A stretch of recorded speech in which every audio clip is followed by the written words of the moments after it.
தந்தை மகன் தூயாவியாரின் பெயராலே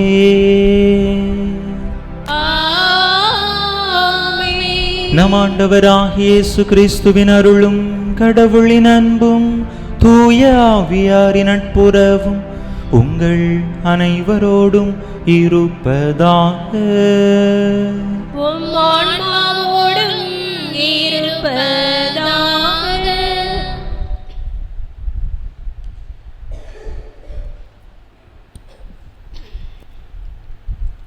இறை இயேசுவில் பிரியமானவர்களே, இன்றைய நாளில் நம் இறைமகன் இயேசு கூறும் வார்த்தைகள் நாம் வாழும் இந்த வாழ்க்கையில் ஓர் பெரிய சவாலாக இருக்கலாம்.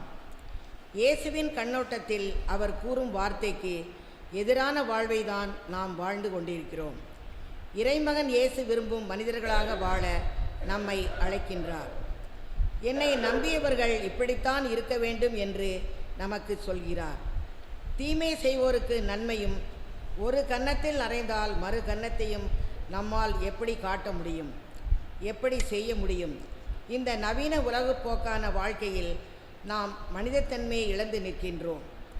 நம் இறைவன் இயேசு விரும்பும் மனிதனாக மாற இத்திருப்பலியில் இணைவோம், இறை ஆசீர் பெறுவோம். இந்த சகோதர சகோதரிகளே, இந்த தெய்வீக திருப்பலியானது அனனியா பிறந்த நாள் நன்றியாகவும் உடல் உள்ள சுகத்திற்காகவும் நற்படிப்பிற்காகவும் ஒப்பு கொடுக்கப்படுகின்றது. சிறப்பான விதத்திலே இந்த திருப்பலியிலே நம்முடைய திருத்தந்தை பிரான்சிஸ் அவர்களுக்காக மன்றாடுவோம். மருத்துவமனையிலே நுரையீரல் சுவாச குழாய் தொற்றினால் பாதிக்கப்பட்டு சிகிச்சை பெற்று கொண்டிருக்கக்கூடிய நம்முடைய திருத்தந்தைக்கு இறைவன் தாமே நல்ல உடல் உள்ள சுகத்தை தந்தருளும்படியாகவும் மீண்டுமாக ஒரு புதிய தெளிவோடு புத்துணர்ச்சியோடு தன்னுடைய அலுவல்களை எல்லாம் அவர் ஆற்ற இறைவன் அருள் கூர்ந்தருளும்படியாகவும் இந்த தெய்வீக திருப்பலியிலே மன்றாடுவோம். திருமுழுக்கு நினைவாக நம்மீது தெளிக்கப்படும் இத்தண்ணீரை இறைவன் ஆசீர்வதிக்க மன்றாடுவோம். ஆண்டவரே, எல்லாம் வல்ல இறைவா, உடல் ஆன்ம வாழ்வு அனைத்துக்கும் ஊற்றும் தொடக்கமும் நீரே. இத்தண்ணீரை புனிதப்படுத்தியருள்ள உமை வேண்டுகின்றோம். எங்கள் பாவங்களுக்கு மன்னிப்பு வேண்டவும் எல்லா நோய்களையும் மாற்றானின் சூழ்ச்சிகளையும் எதிர்த்து உமது அருளின் பாதுகாப்பை அடையவும் நாங்கள் இத்தண்ணீரை நம்பிக்கையுடன் பயன்படுத்துகின்றோம். ஆண்டவரே, உமது இரக்கத்தின் உதவியால் உயிருள்ள தண்ணீர் எங்களில் பொங்கி எழுந்து மீட்பளிப்பதாக. இவ்வாறு நாங்கள் தூய இதயத்தோடு உமை அணுகி வந்து எங்கள் உடலுக்கும் ஆன்மாவுக்கும் வரும் இடர்கள் அனைத்தையும் விலக்குவோமாக. எங்கள் ஆண்டவராகிய கிறிஸ்து வழியாக உமை மன்றாடுகிறோம். ஆமென். எல்லாம் வல்ல இறைவா, தண்ணீர் வளம் பெற அதில் உப்பிட வேண்டும் என்று இறைவாக்கினர் எலிசா வழியாக கற்பித்தீர். உமது படைப்பு பொருளாகிய இந்த உப்பை பரிவிரக்கத்துடன் புனிதப்படுத்தியருள உமை தாழ்மையுடன் வேண்டுகின்றோம். ஆண்டவரே, உப்பு கலந்த தண்ணீர் தெளிக்கப்படும் இடமெல்லாம் தீயோனின் தாக்குதல் அனைத்தும் தோல்வியுறச் செய்வீராக. தூய ஆவியார் உடனிருந்து எங்களை இடையராது காத்தருள்வாராக. எங்கள் ஆண்டவராகிய கிறிஸ்து வழியாக உமை மன்றாடுகிறோம். ஆமென்.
எல்லாம் வல்ல இறைவன் நம் பாவங்களிலிருந்து நம்மை தூய்மைப்படுத்துவாராக.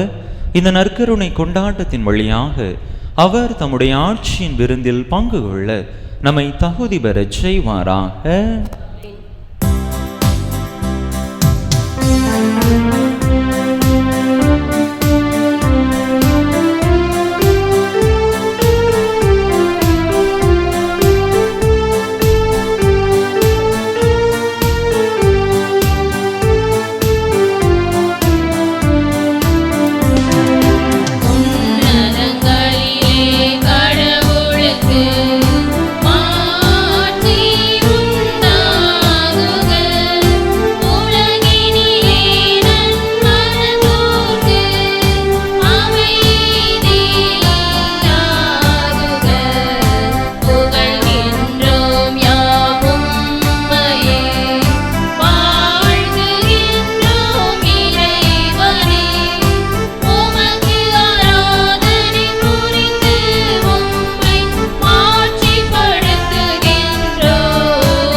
மன்றாடுவோமாக.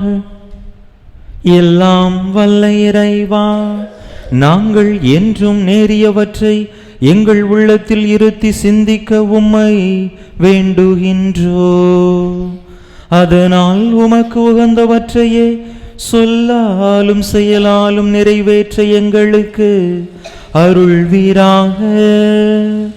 உம்மோடு தூயாவியாரின் ஒன்றிப்பில் ஒரே இறைவனா என்றென்றும் வாழ்ந்து ஆட்சி செய்கின்ற எங்கள் ஆண்டவரும் உம் திருமகனுமாகிய இயேசு கிறிஸ்து வழியாக உம்மை மன்றாடுகின்றோ.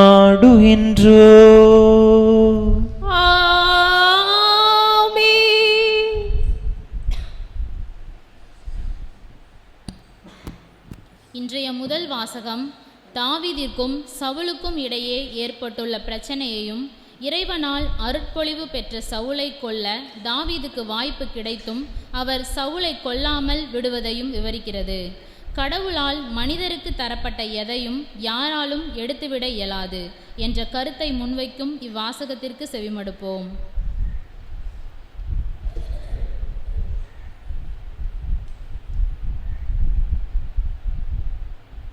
ஆண்டவர் உம்மை என்னிடம் ஒப்புவித்தார். இருப்பினும் ஆண்டவரால் திருப்பொழிவு செய்யப்பட்ட உம்மேல் நான் கை வைக்கவில்லை. சாமுவேல் முதல் நூலிலிருந்து வாசகம்.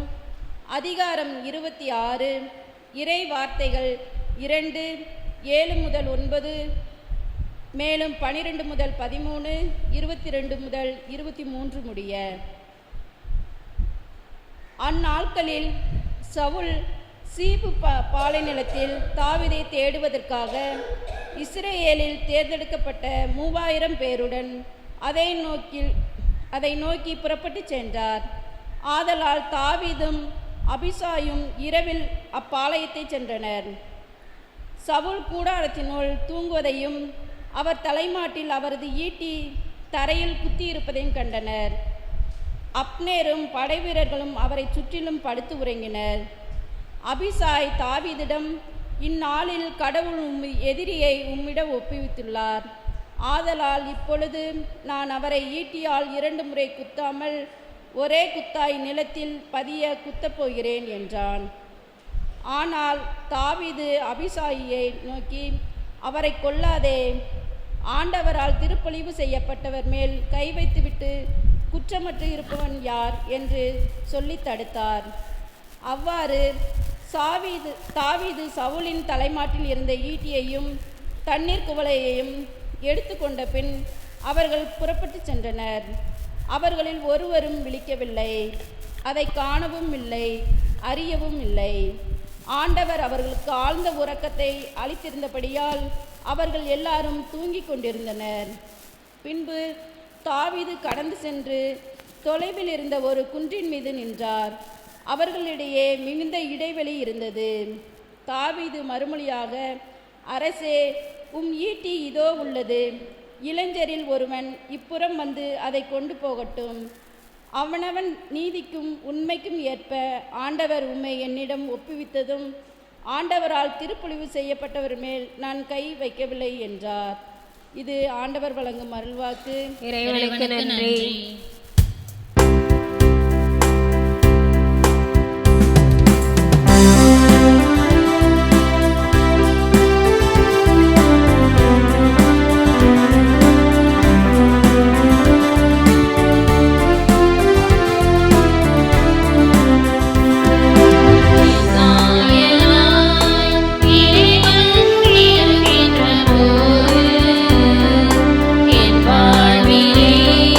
Pura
கிறிஸ்துவின் உயிர்த்தெழுதலை அடிப்படையாக கொண்டும் ஆதாமின் தொடக்கத்தை அடிப்படையாகவும் கொண்டும் புனித பவுலடியார் கொரிந்து நகர மக்களுக்கு மனித மாண்பின் மகத்துவத்தை எடுத்துரைக்கிறார்.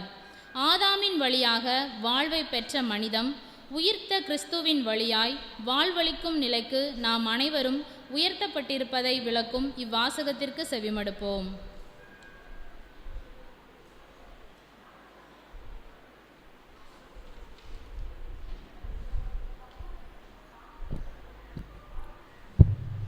இரண்டாம் வாசகம். மண்ணை சார்ந்தவரின் சாயலை கொண்டிருப்பது போல விண்ணை சார்ந்தவரின் சாயலை கொண்டிருப்போம். திருத்துதர் பவுல் கொரிந்தியர் எழுதிய திருமுகத்திலிருந்து வாசகம்.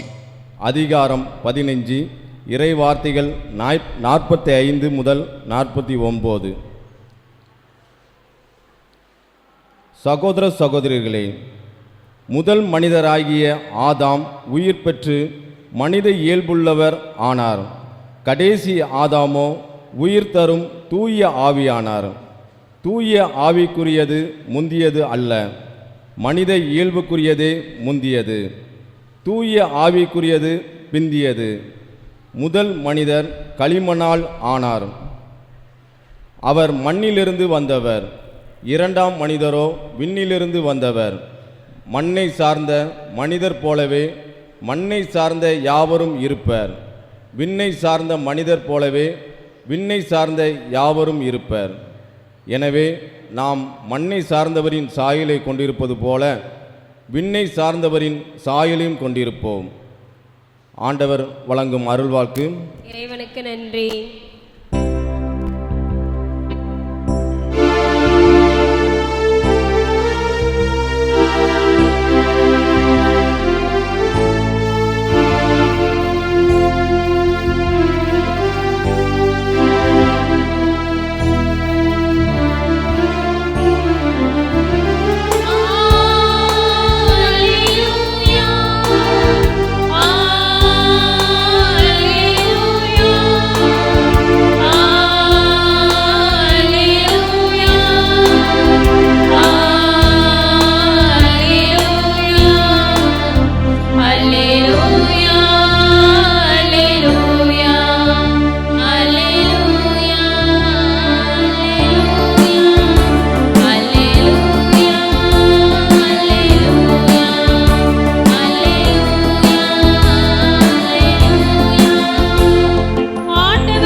ஆண்டவர் உங்களோடு இருப்பாராக. உம் ஆன்மாவோடும் இருப்பாராக. லூக்கா எழுதிய தூய நற்செய்தியிலிருந்து வாசகம்.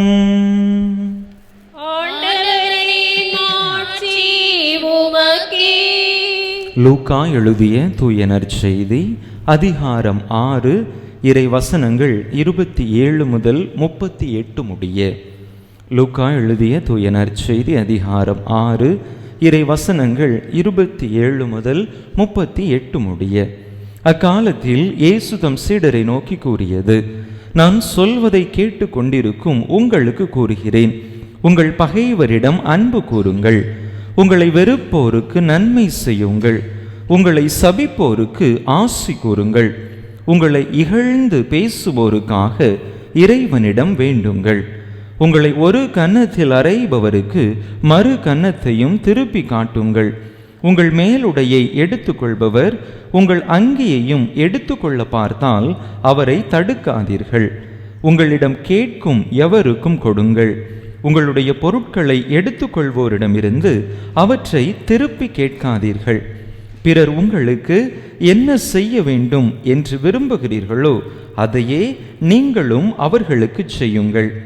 உங்களிடம் அன்பு செலுத்துவோரிடமே நீங்கள் அன்பு செலுத்தினால் உங்களுக்கு வரும் நன்மை என்ன? பாவிகளும் தங்களிடம் அன்பு செலுத்துவோரிடம் அன்பு செலுத்துகிறார்களே. உங்களுக்கு நன்மை செய்பவர்களுக்கே நீங்கள் நன்மை செய்தால் உங்களுக்கு வரும் நன்மை என்ன? பாவிகளும் அவ்வாறு செய்கிறார்களே. திரும்ப பெற்றுக்கொள்ளலாம் என எதிர்பார்த்து நீங்கள் கடன் கொடுத்தால் உங்களுக்கு வரும் நன்மை என்ன? ஏனெனில் முழுவதையும் திரும்ப பெற்றுக்கொள்ளலாம் எனும் எதிர்நோக்குடன் பாவிகளும் பாவிகளுக்கு கடன் கொடுக்கிறார்களே.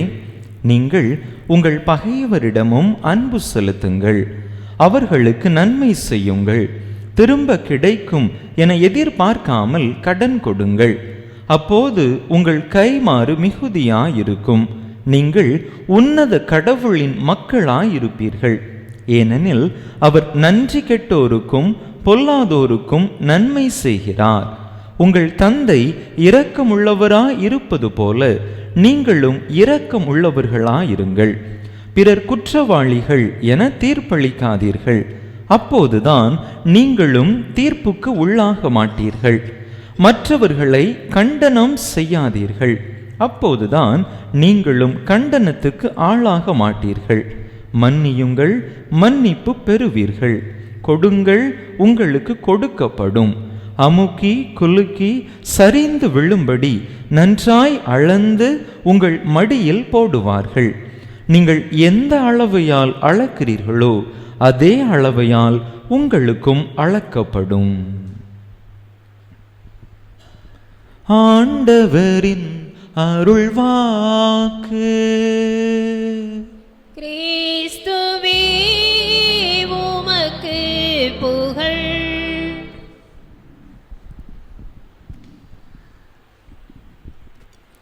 இயேசுவில் அன்பார்ந்த சகோதர சகோதரிகளே, நம் அனைவரும் அருள் சகோதரி ராணி மரியாவை குறித்து கேள்விப்பட்டிருப்போம்.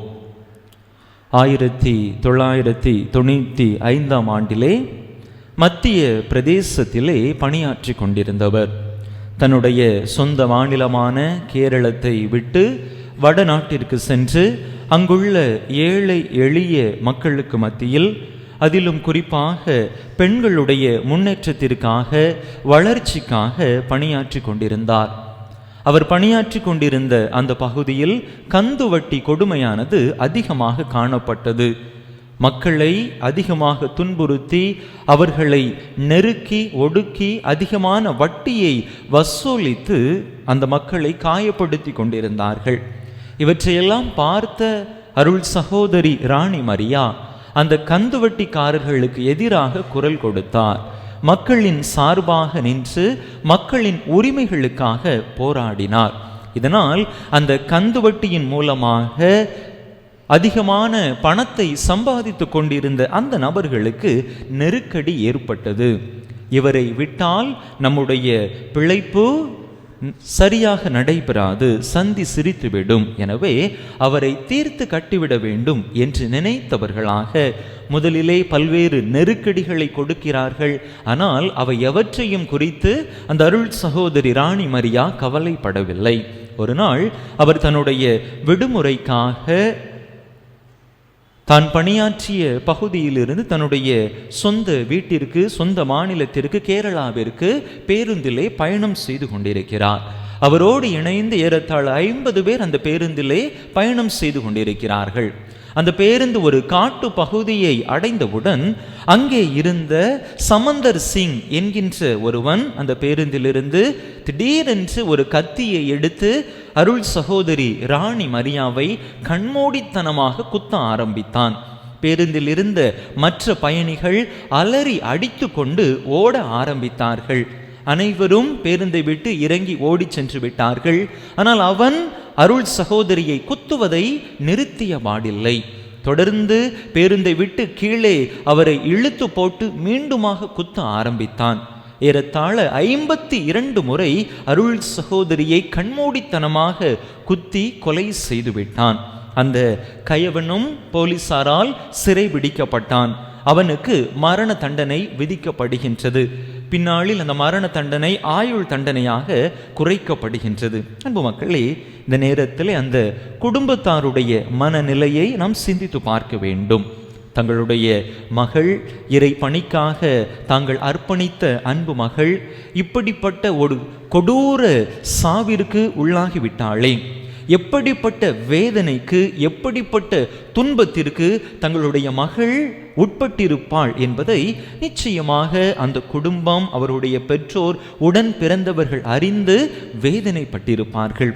இந்த வேதனைகளுக்கு மத்தியில், இந்த மனக்குமுறல்களுக்கு மத்தியில் அருள் சகோதரி ராணி மரியாவினுடைய இளைய சகோதரி, அவரும் ஒரு அருள் சகோதரி தான், அருள் சகோதரி சல்மி பால், அவர் சிறையிலே சென்று அந்த தன்னுடைய அக்காவை, அருள் சகோதரி ராணி மரியாவை கொடூரமாக குத்தி கொலை செய்த அந்த கொடூரன் சமந்தர் சிங்கை போய் சந்திக்கிறார். அவரை சந்தித்து, நானும் என்னுடைய பெற்றோரும் என்னுடைய குடும்பத்தாரும் உன்னை மன்னிக்கிறோம் என்று சொல்லி அவரை மன்னித்து அவருடைய விடுதலைகளுக்கான அனைத்து ஏற்பாடுகளையும் செய்து அவரை தன்னுடைய வீட்டிற்கு, தன்னுடைய பெற்றோரிடத்திலே அழைத்து வருகின்றார்கள். அன்பு மக்களே, ஒரு கொடூர கொலைகாரன் தங்களுடைய மகளை, பாசமாக வளர்த்த மகளை கொலை செய்த ஒரு கொடூர கொலைகாரன் தங்களுடைய கண் முன்பாக நிற்கிறான். அந்த பெற்றோருக்கு எந்த அளவிற்கு கோபம் வந்திருக்க வேண்டும்! அவனை கொன்று போட்டால் கூட அவர்களுடைய அந்த கோபம் நிச்சயமாக ஆறி இருக்க வாய்ப்பில்லை. ஆனால் பாருங்கள், அந்த பெற்றோரும் கூட அந்த சமந்தர் சிங் என்கின்ற அந்த கொடூரனை, தங்களுடைய மகளை கொலை செய்தவனை முழு மனதோடு மன்னிக்கிறார்கள். அவனும் கூட அந்த மன்னிப்பை ஏற்றுக்கொண்டவனாக கண்ணீர் வடித்து கதறி அழுகின்றான். அருள் சகோதரி ராணி மரியாவினுடைய கல்லறைக்கு ஓடி சென்று தன்னுடைய பாவங்களை, தன்னுடைய தவற்றை நினைத்து குமுறி அழுததாக பார்க்கின்றோம். இப்பொழுது அருள் சகோதரி புனிதர் நிலைக்கு உயர்த்தப்பட இருக்கிறார், அருளாளர் நிலைக்கு உயர்த்தப்பட்டிருக்கிறார். அவருடைய அந்த புனிதர் நிலைக்காக, புனிதர் பட்டத்திற்காக அந்த கொலைகாரன் சமந்தர் சிங்கும் இப்பொழுது அவருக்காக ஆண்டவரிடத்திலே மன்றாடி கொண்டிருக்கிறார் என்று நாம் பார்க்கிறோம். அன்பு மக்களே, இதுதான் கிறிஸ்தவத்தினுடைய உன்னதமாக, கிறிஸ்தவ வாழ்வினுடைய உச்சமாக இருக்கின்றது. ஆனால் நம்முடைய வாழ்க்கையை நாம் எடுத்துக்கொண்டோம் என்று சொன்னால், பல நேரங்களில் இப்படிப்பட்ட ஒரு மன்னிக்கக்கூடிய மனப்பக்குவத்தை நம்மால் பெற்றுக்கொள்ள முடிவதில்லை. இன்றைய வாசகங்கள் இப்படிப்பட்ட மன்னிக்கக்கூடிய மனப்பக்குவத்தை நாம் வளர்த்து கொள்ள வேண்டும். நமக்கு எதிராக தீங்கு செய்தவர்களை, நம்மை காயப்படுத்தியவர்களை, நமக்கு கஷ்டங்கள் கொடுத்தவர்களை நாம் பெருந்தன்மையோடு அவர்களை மன்னித்து ஏற்றுக்கொள்ள வேண்டும். அவர்களை அன்பு செய்ய வேண்டும், அவர்களுக்காக ஆண்டவரிடத்திலே மன்றாட வேண்டும் என்கின்ற ஒரு அழைப்பை கொடுக்கின்றது. அது நம்முடைய நடைமுறைக்கு சற்று வித்தியாசமான ஒரு படிப்பினையாக இருந்தாலும் கூட, கிறிஸ்தவர்களாகிய நாம், கிறிஸ்துவை பின்பற்றக்கூடியவர்களாகிய நாம் அதனை கடைபிடிக்க அழைக்கப்படுகின்றோம். முதல் வாசகத்தை எடுத்துக்கொண்டோம் என்று சொன்னால், அங்கே ஒரு அற்புதமான ஒரு நிகழ்வு. அங்கே சவுல் தாவீதை கொல்ல தேடுகின்றார். மக்கள் தன்னை விட தாவீதை அதிகமாக போற்றி புகழ்கின்றார்கள் என்று அங்கே சவுலுக்கு கோபம், தாவீது மீது பொறாமை. கோலியாத்தை கொன்ற பிற்பாடு அவனுடைய புகழ் இன்னும் உயர்ந்து விட்டது. சவுல் 1000 பேரை கொன்றான், தாவீது 10,000 பேரை கொன்றான் என்று அவனைத்தானே மக்கள் உயர்வாக போற்றி கொண்டிருக்கிறார்கள். என்னை யாரும் கண்டுகொள்ளவில்லையே என்று தாவீது மீது பொறாமை கொண்டு தாவீதை எப்படியாவது ஒழித்து கட்டிவிட வேண்டும், கொன்றுவிட வேண்டும் என்கின்ற வெறியோடு தன்னுடைய படை வீரர்கள் 3000 பேரோடு சவுல் அரசன் கிளம்புகின்றான். அங்கே அந்த பயண களைப்பில் ஒரு குகையிலே படுத்து உறங்கி விடுகின்றான். அங்கு தாவீது வருகின்றார். சவுலை கொல்லக்கூடிய வாய்ப்பு இப்பொழுது தாவீதுக்கு கிடைக்கிறது. தாவீதின் உடன் இருந்தவர்கள் தாவீதை உசுப்பேத்து விடுகிறார்கள்.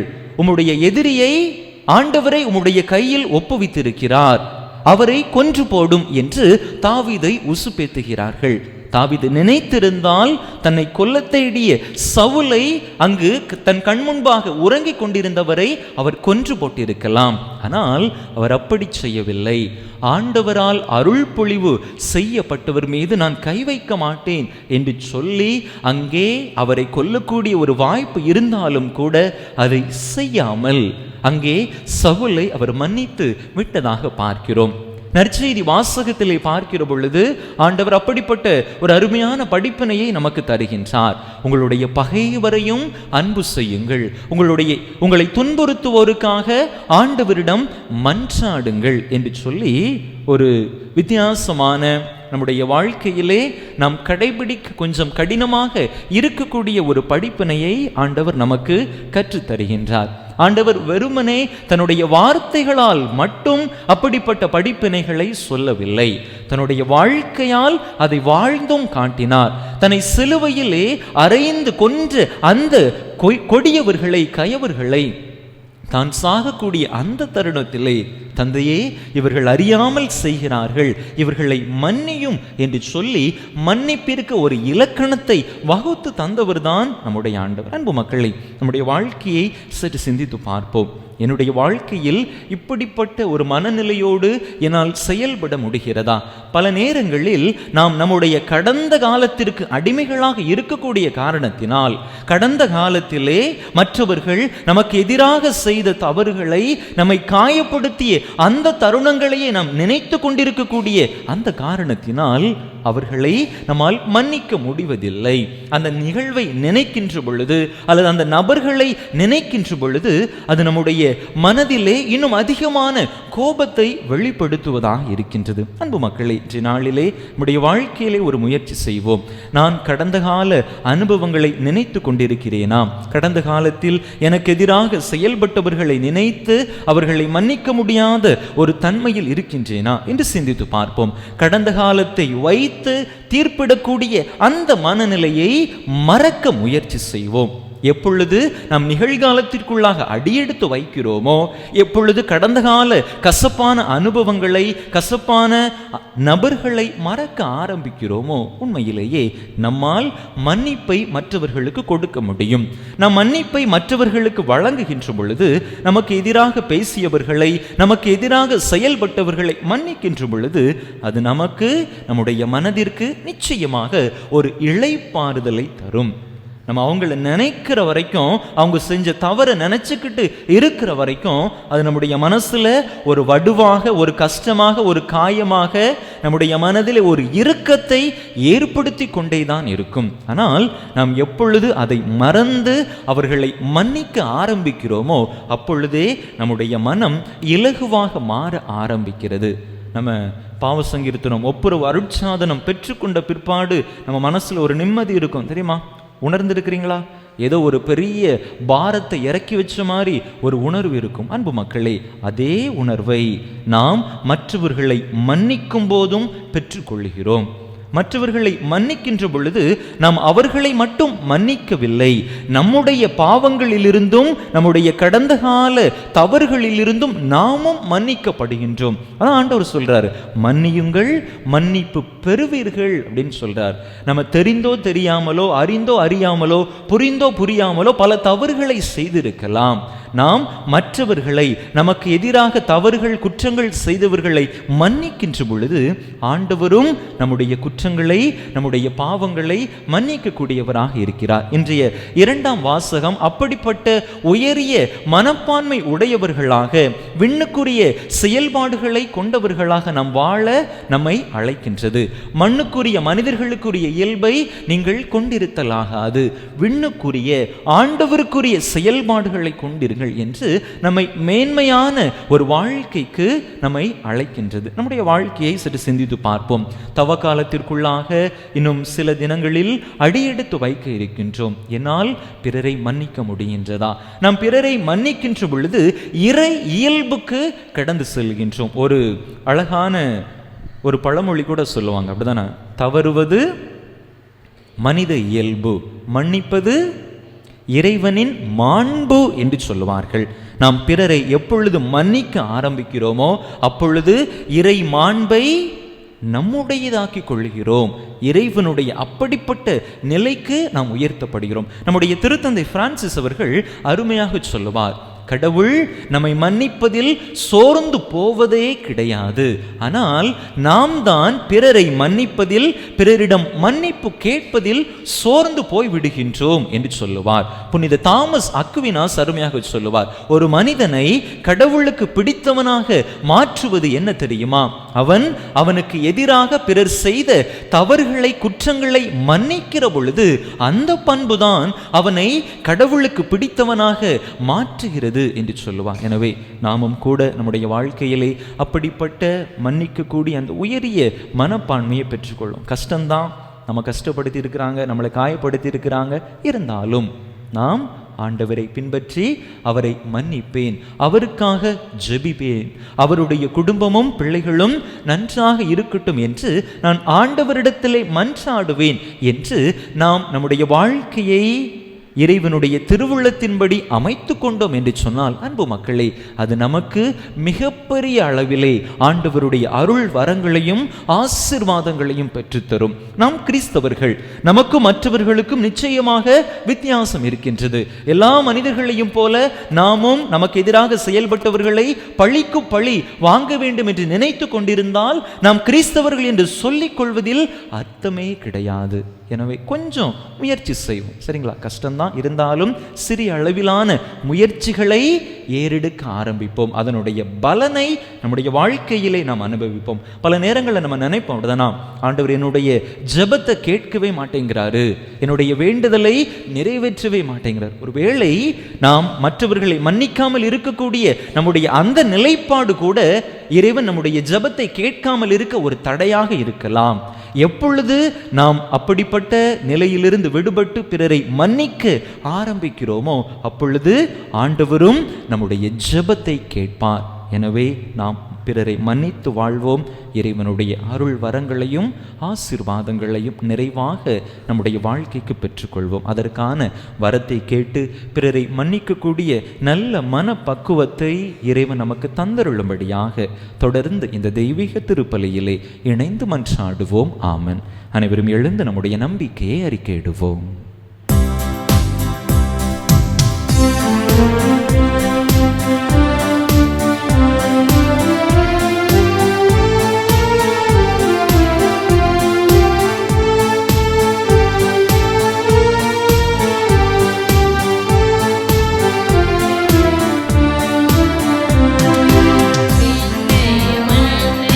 படைத்தவராம் கடவுள் ஒருவரே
நம்முடைய தேவைகளை, மன்றாட்டுகளை, விண்ணப்பங்களை, ஜெபங்களை நம்பிக்கையோடு ஆண்டவரிடத்திலே எடுத்துச் சொல்லி மன்றாடுவோம்.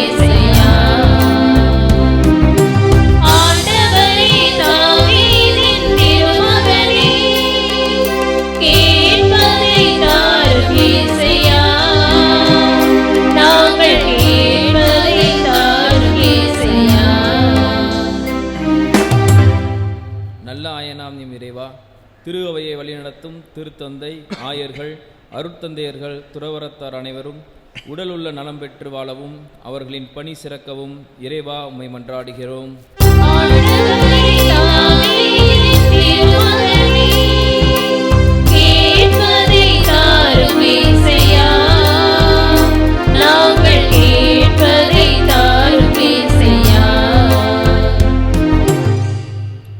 பகைவரையும் நேசிக்க கற்றுக் கொடுத்த இறைவா, பாவம் செய்யும் மனிதரிடத்திலும் கடவுளின் திருப்பொழிவை காணும் தாவீதைப் போல நாங்களும் பிறர் மீதான எங்களின் பகைமை உணர்வுகளை தவிர்த்து அனைவரிடமும் சகோதர உணர்வோடு வாழ வரம் தர இறைவா உம்மை மன்றாடுகிறோம்.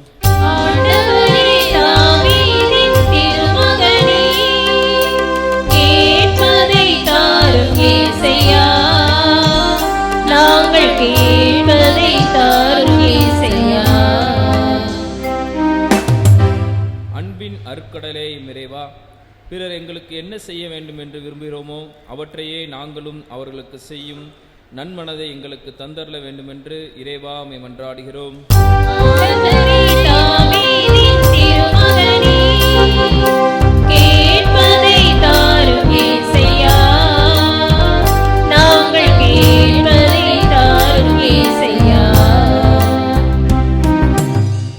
அன்பின் இறைவா, இயேசு கொண்டு வந்த அன்பு, சமாதானம் எங்கள் ஒவ்வொருவரின் தனிமனித வாழ்விலும், குடும்பத்திலும், சமூகத்திலும், பங்குதளத்திலும் நிலவிட வேண்டுமென்றும், மேலும் அன்பும் ஆறுதலும் கிடைக்காமல் ஏங்கிடும் மக்களுக்கு அவற்றை பகிர்ந்திடும் கருவிகளாக நாங்கள் வாழ்ந்திட வரம் தர வேண்டுமென்று இறைவா உம்மை மன்றாடுகிறோம்.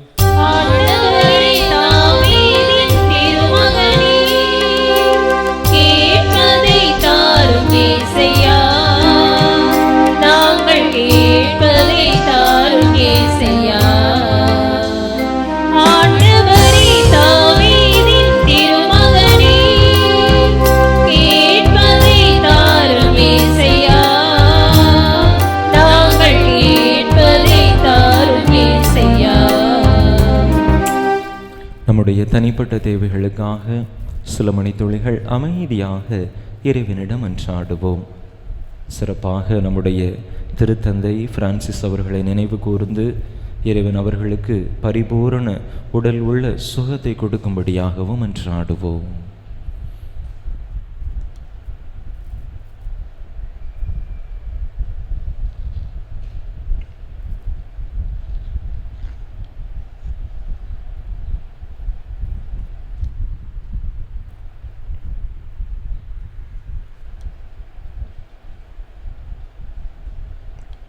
எங்கள் தாயான தந்தையான இறைவா, உம் அன்பு பிள்ளைகள் நாங்கள் கேட்ட இந்த மன்றாட்டுக்களை எல்லாம் எங்களுக்கு தந்தருள வேண்டும் என்று எங்கள் ஆண்டவராகிய கிறிஸ்து வழியாக உம்மை மன்றாடுகிறோம். ஆமென்.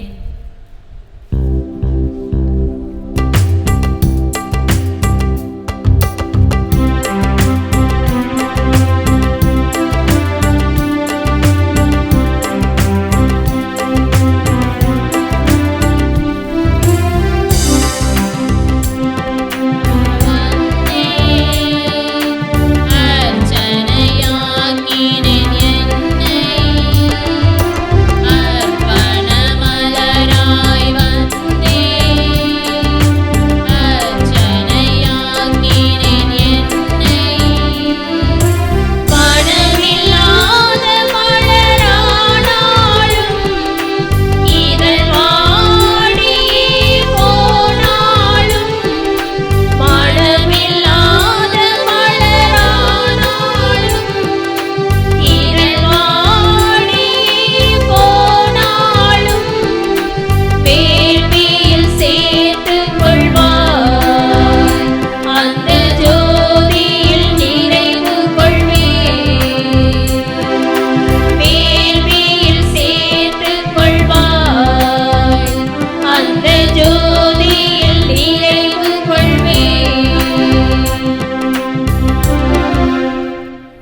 சகோதர சகோதரிகளே, என்னுடையதும் உங்களுடையதுமான இப்பலி எல்லாம் வல்ல தந்தையாக இறைவனுக்கு ஏற்றதாகும்படி மன்றாடுங்கள். புகழ்ச்சிக்காகவும் ஆட்சிக்காகவும் நமது நன்மைக்காகவும் புனித திரு அவை அனைத்தின் நலன்களுக்காகவும் மது கையில் நின்று திருப்பலியை ஏற்றுக்கொள்வாராக. ஆண்டவரே, உமறை நிகழ்வுகளை உரிய முறையில் கொண்டாடும் நாங்கள் உம்மை பணிவுடன் வேண்டுகின்றோ. அதனால் உமது ஆட்சியின் மேன்மைக்காக நாங்கள் ஒப்பு கொடுக்கும் இப்பலி எங்கள் மீட்புக்கும் பயன்படுவதாக. எங்கள் ஆண்டவராகிய கிறிஸ்து வழியாக உம்மை மன்றாடுகின்றோ.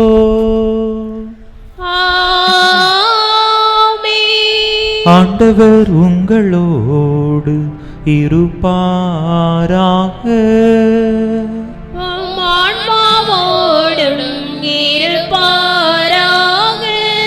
இதயங்களை மேலே எழுப்புங்கள்.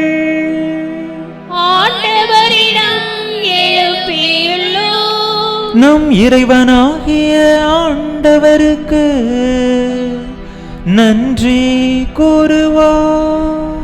அது தகுதியும் நீதியுமானதே. ஆண்டவரே, தூயவரான தந்தையே, என்றுமுள்ள எல்லாம் வல்ல இறைவா, எங்கள் ஆண்டவராகிய கிறிஸ்து வழியா என்னாலும் எவ்விடத்திலும் நாங்கள் உமக்கு நன்றி செலுத்துவோம். மெய்யாகவே தகுதியும் நீதியுமாகும். எங்கள் கடமையும் மீட்புக்குரிய செயலுமாகும். ஏனெனில் நீர் உலக அனைத்தையும் படைத்தே காலங்களின் மாற்றங்களையும் முறைப்படுத்தினே. உமது சாயலில் மனிதரை உருவாக்கி இவ்வுலகின் வியத்தகு பொருட்கள் எல்லாவற்றையும் அவர்களுக்கு பணிய வைத்தே. இவ்வாறு அவர்கள் உமது படைப்புகள் அனைத்தின் மீதும் பதில் ஆட்களாக ஆட்சி செலுத்தவும் செயல்களின் மேன்மையை கண்டு உமையிடையராது புகழ்ந்தேத்தவும் எங்கள் ஆண்டவராகிய கிறிஸ்து வழியாக செய்தருளினே. ஆகவே வானதூதர் புனிதர் அனைவரோடும் சேர்ந்து நாங்களும் உமக்கு புகழ்ச்சி பண்ணி செய்து முடிவின்றி ஆர்ப்பரித்து பாடுவதாவது:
ஆண்டவரே, நிர்மையாகவே தூயவர், தூய்மை அனைத்துக்கும் ஊற்று.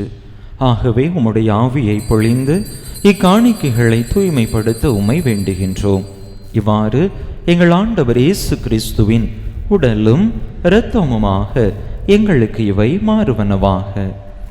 அவர் பாடுபட உளம் கனிந்து தம்மை கையளித்த போது அப்பத்தை எடுத்து நன்றி செலுத்தி அதை பிட்டு தம் சீடர்களுக்கு அளித்து அவர் கூறியதாவது: அனைவரும் இதிலிருந்து பெற்று உண்ணுங்கள், ஏனெனில் இது உங்களுக்காக கையளிக்கப்படும் என் உடல்.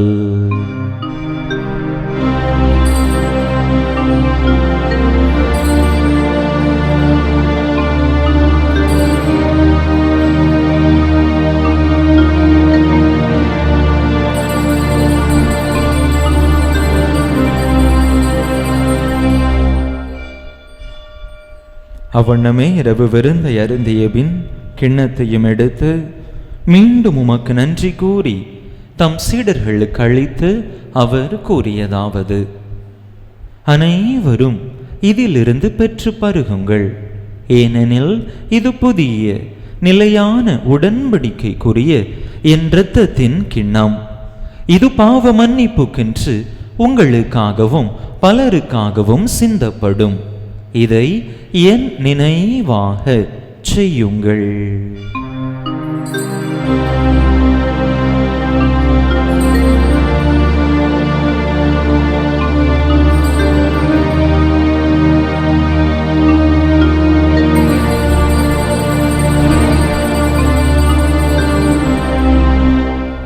நம்பிக்கையின் மறைபொருள். ஆண்டவரே, நீர் வருமளவும் உமது இறப்பினை அறிக்கையிடுகின்றோம், உமது உயிர்ப்பினையும் எடுத்துரைக்கின்றோம். ஆகவே ஆண்டவரே, நாங்கள் கிறிஸ்துவின் இறப்பினையும் உயிர்ப்பினையும் நினைவு கூர்ந்து வாழ்வு தரும் அப்பத்தையும் மீட்பளிக்கும் கிண்ணத்தையும் உமக்கு ஒப்பு கொடுக்கின்றோம். உம் திருமுன்னின்று உமக்கு ஊழியம் புரிய தகுந்தவர்கள் என எங்களை ஏற்றுக்கொண்டீர். எனவே உமக்கு நன்றி செலுத்துகின்றோம். மேலும் கிறிஸ்துவின் உடலிலும் இரத்தத்திலும் பங்கு கொள்ளும் எங்களை தூய ஆவியார் ஒன்று சேர்க்க வேண்டுமென உமை தாழ்மையுடன் மன்றாடுகின்றோம். ஆண்டவரே, உலகெங்கும் பரவியிருக்கும் உமது திரு அவையை நினைவு கூர்ந்தருளும்.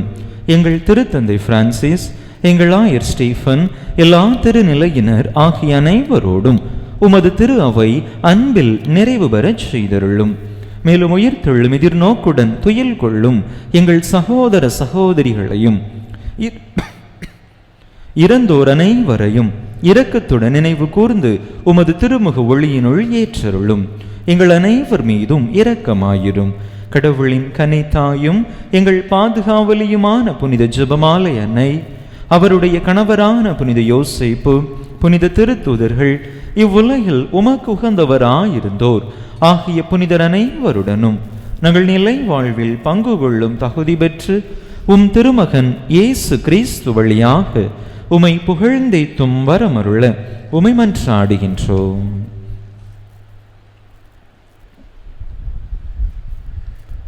இவர் வழியாக இவரோடு இவரில் எல்லாம் வல்ல இறைவனாகிய தந்தையே, தூய ஆவியாரின் ஒன்றிப்பில் எல்லா புகழும் மாட்சியும் என்றென்றும் உமக்கு உரியதே.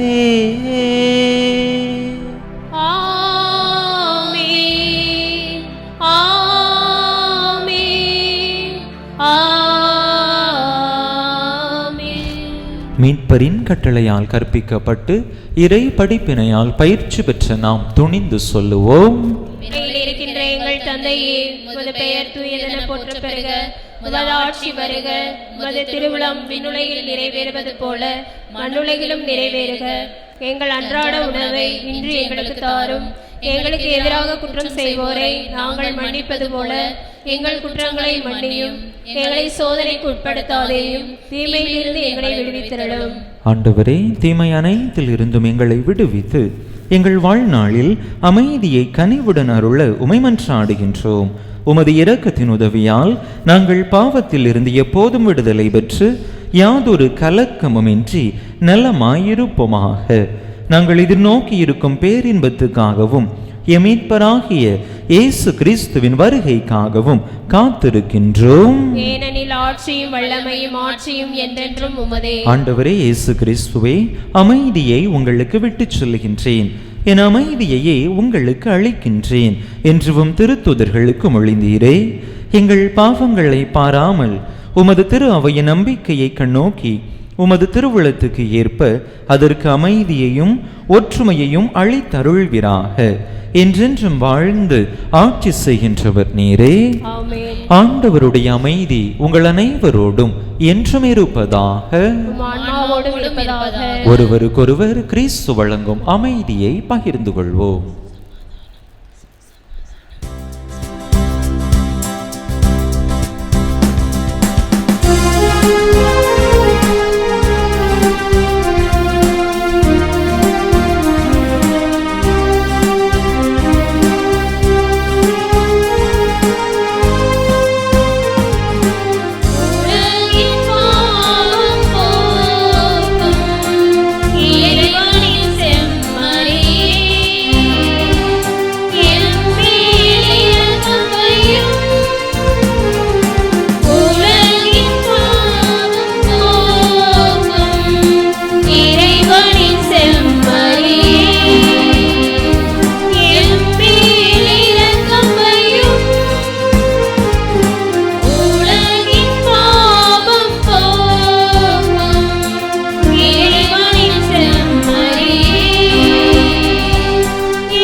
இதோ இறைவனின் செம்மறி, இதோ உலகின் பாவங்களை போக்குகின்றவர்.